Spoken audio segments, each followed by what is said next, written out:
Before means, hold it, just stop it. Before it were in the earth, which means before people could see it, right? Nobody is seeing it now.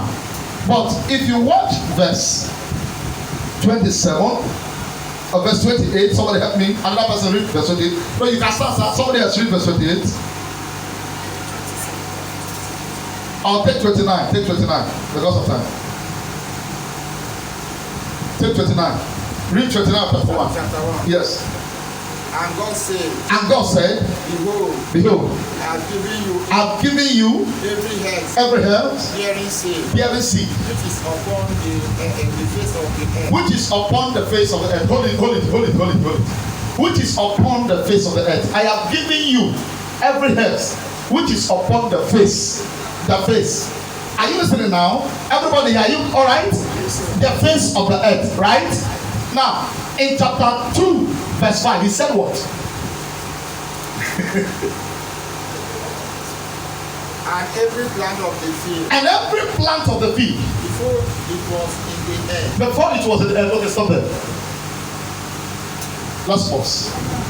Somebody reason.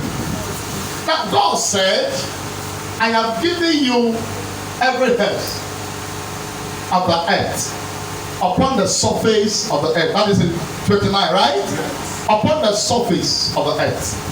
Now, it's supposed to be on the surface. What is on the surface you can see? Am I communicating? Yes. Now, why is it that in chapter 2, God said, before it was in the earth? That means nobody can see it. Are you seeing the flower there? You are seeing what I kept there?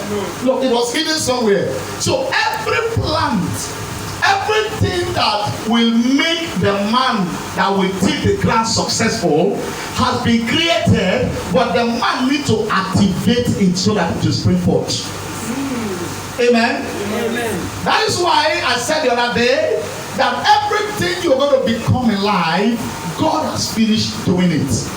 He has finished preparing it. All you need is begin to assess them one after the other. So the plants are there that will give you seed, that will give you fruit. But unfortunately, the plant is still hidden within beneath the earth. It has not spring forth. Why? Because God has not sent rain to come. Amen. God has not sent rain. But this thing now, God can see the plant because He has created the plant. Now, it takes the man that was formed to do something, to be reformed or informed that there is something buried on the ground that you can activate. I hear you, son. So, before this plant could grow, now God did something now.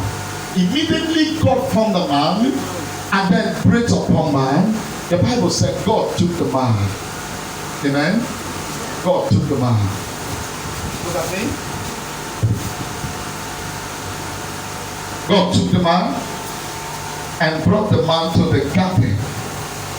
Now this man can till the ground. This man can cultivate the plant and make something better out of the plant. God bless you.